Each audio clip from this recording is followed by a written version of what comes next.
21వ తారీఖు 2026వ సంవత్సరం. ఇప్పటికి ఎన్ని రోజులైందండి? కరెక్ట్గా 10 రోజులైంది. ఈరోజు 31వ తారీఖు కాబట్టి కరెక్ట్గా ఎన్ని రోజులైంది? 10 రోజులైంది. సమయము ఉదయం 11 గంటలు, కరెక్ట్గా ఇదే సమయం. ఒకసారి వెనక్కి తిరిగి చూస్తే గడియారం కనబడుతుంది. కరెక్ట్గా 11 గంటలు. 21 మే 2026వ సంవత్సరము, కరెక్ట్గా 11 గంటలు. ఎవరెస్ట్ శిఖరం మీద ఒక జెండా రెపరెపలాడింది. ఎవరెస్ట్ శిఖరం మీద ఒక జెండా రెపరెపలాడింది.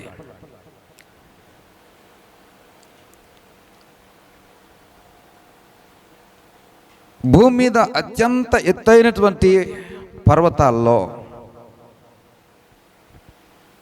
ఎవరెస్ట్ శిఖరము ప్రథమ స్థానంలో ఉంటుంది. దాన్ని ఎక్కాలి అంటే సుమారుగా 70 రోజులు పడుతుంది. ఎన్ని రోజులండి? 70 రోజులు పడుతుంది.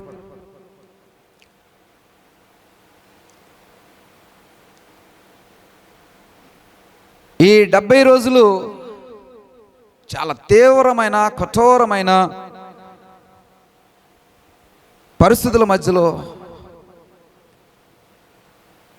ఈ పర్వతం ఎక్కాలి. దీనికి నేపాల్ ప్రభుత్వం వారు అనుమతులు ఇస్తారు. ఎవరెస్ట్ శిఖర అధిరోహణ కొరకు ఎవరైతే ఇష్టపడతారో వారు పేర్లు నమోదు చేసుకుంటే వారికి నేపాల్ ప్రభుత్వము ఏర్పాట్లు చేస్తారు.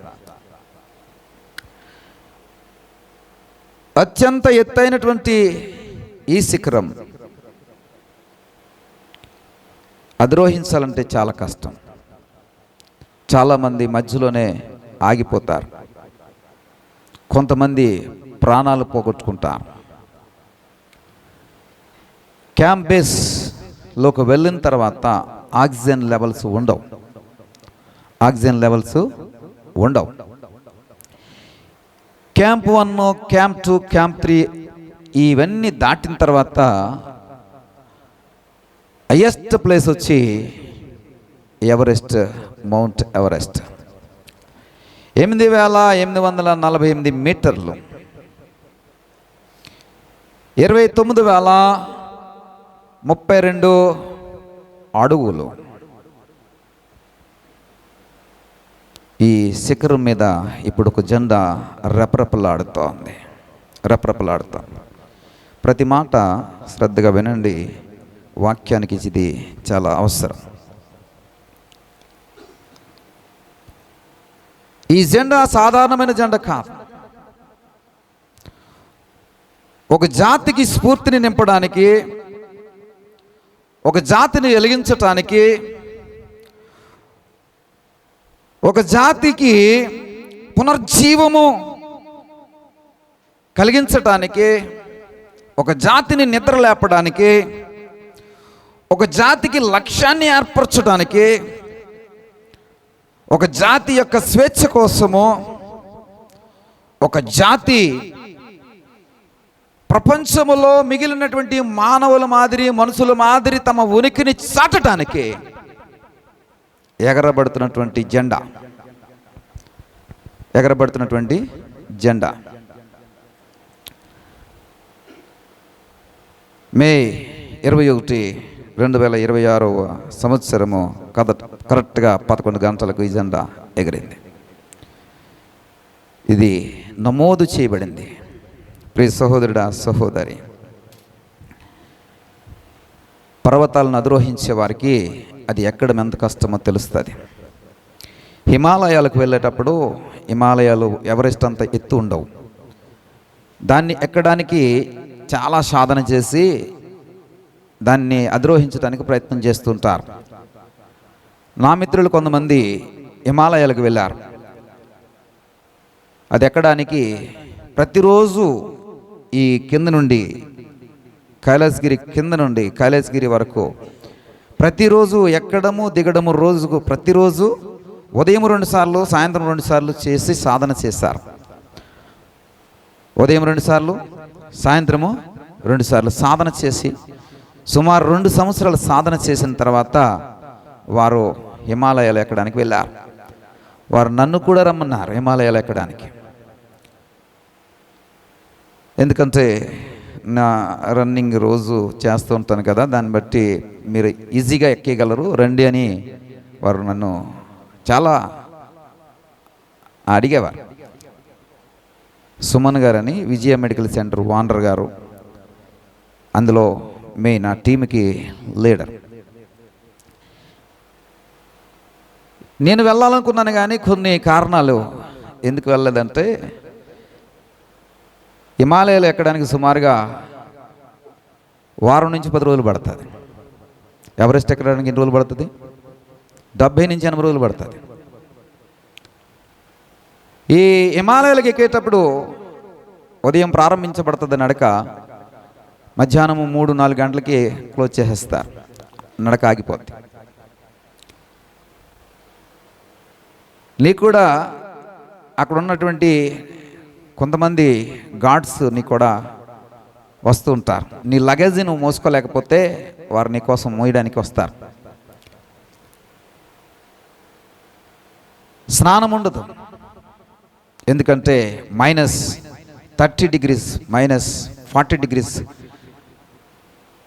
-5కే ఒళ్ళంతా ఏమైపోతుందంటే మడతపడిపోద్ది. మడతపడిపోవడం అంటే ఏమంటారు దాన్ని? చచ్చుబడిపోద్ది. దానికి తగ్గట్టుగా కోట్లు, దానికి తగ్గట్టుగా వస్త్రాలు, దానికి తగ్గట్టుగా క్యాప్లు అన్నీ ఇస్తారు. అయినా కానీ కష్టం. మనం ఉదయం లేస్తే ఇంచుమించు 3-4 బకెట్లు స్నానం చేస్తానే కానీ స్నానం చేసినట్టు ఉండదు మనకి. ఈ వారం 10 రోజులు కూడా స్నానం చేయకుండా ఉండాలి, అది మన వల్ల కాదు. ఆ తర్వాత ఉదయాన్నే కాలకృత్యాలు తీర్చుకోవాలంటే బాత్రూమ్స్ ఉండవు. ఆ మంచుని తవ్వి ఆ మంచులోనే కూర్చుని మళ్ళీ కప్పెట్టేయాల. ఏది? మలం. మంచుని తవ్వి, అది ఎవరు నేర్పారు? బైబిల్ నేర్పింది. మీ పాలెము బయటకు వెళ్ళి అక్కడ ఏం చేయాలా? గొయ్యి తవ్వి అక్కడ మలము విసర్జించాలి. అలా చేయకపోతే ఆ ఊరేమవుతుందంటే అపవిత్రమైపోద్ది. ఇది ధర్మశాస్త్రం చెప్తున్నటువంటి మాట. ఇదే సిస్టమ్ని హిమాలయాల్లో పాటిస్తారు. ఇక కడుక్కోవడాలు గట్ట ఉండవు. ఎందుకని? ఏముండదు, చలి అలా ఉంటుంది. ఆ తీవ్రమైన చలిలో వాటరు ఉండదు. ఐస్ ముక్కల్ని కరిగించుకుని తాగాలి. ఎప్పుడన్నా నీకు దాహం అనిపిస్తే, దాహమే ఉండదు. ఐస్ ముక్కలు కరిగించి వాళ్ళు ఒక ఫైర్ బాక్సులు తీసుకొస్తే దానిలో కరిగించి ఇస్తారు నీకు నీళ్ళు తాగాలనిపిస్తే. కానీ తాగాలి, దాహం వేయకపోయినా తాగాలి, ఎందుకంటే బాడీకి నీరు కావాలి కాబట్టి. ఇంత ప్రతికూలమైనటువంటి హిమాలయాలు. ఈ స్నానము పానము ఏమీ ఉండదు. ఆ చెల్లోనే ఆ టెంట్ వేస్తారు, ఆ టెంట్లోనే పడుకోవాలి. ఇలాగ 12-15 రోజులు ఎక్కడముంటారు.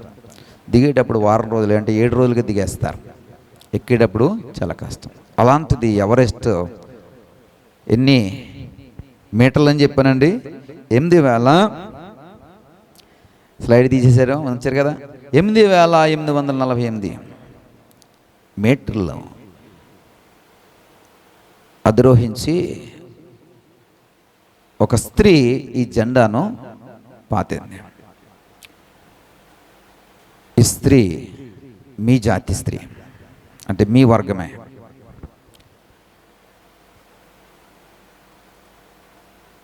ప్రియ సహోదరుడా, సహోదరి, నా మాదిరి సాధారణమైనటువంటి స్త్రీయే.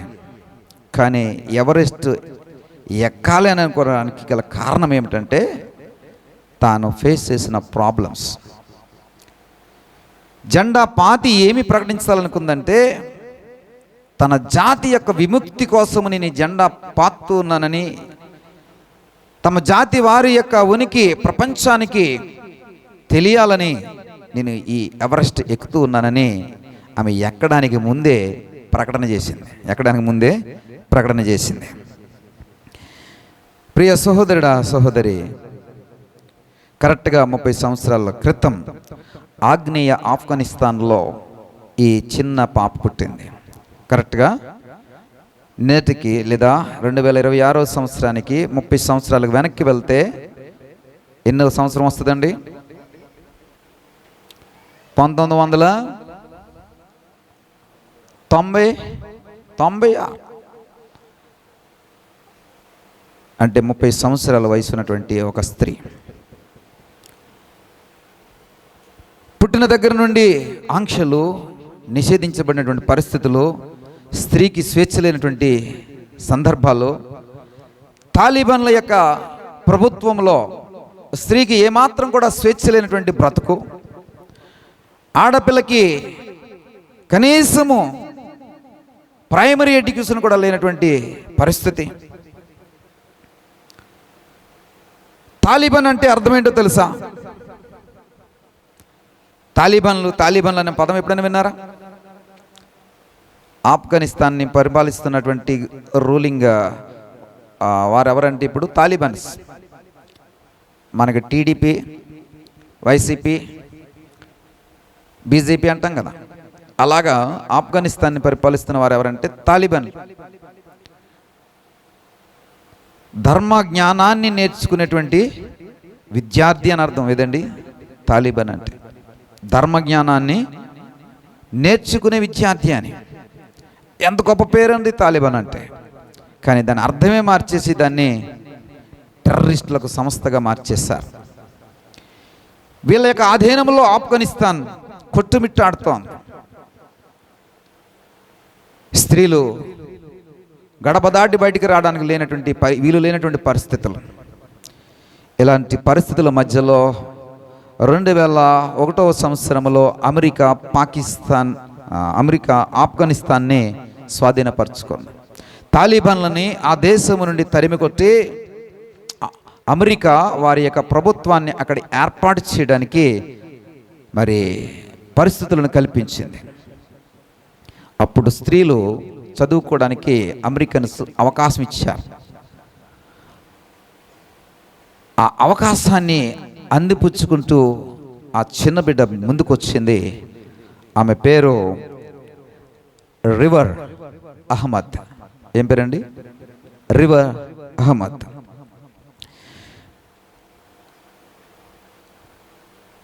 ఇరవై సంవత్సరాలు జాగింది.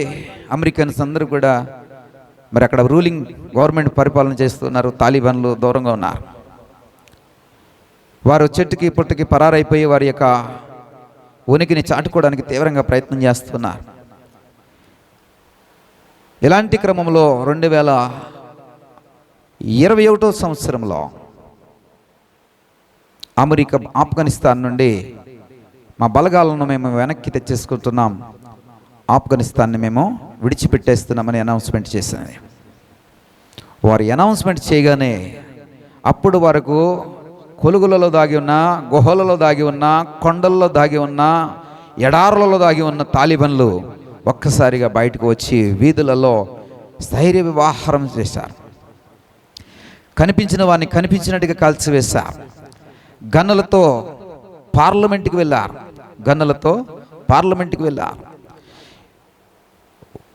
భయంకరమైనటువంటి బీభత్సకాండ సృష్టించారు.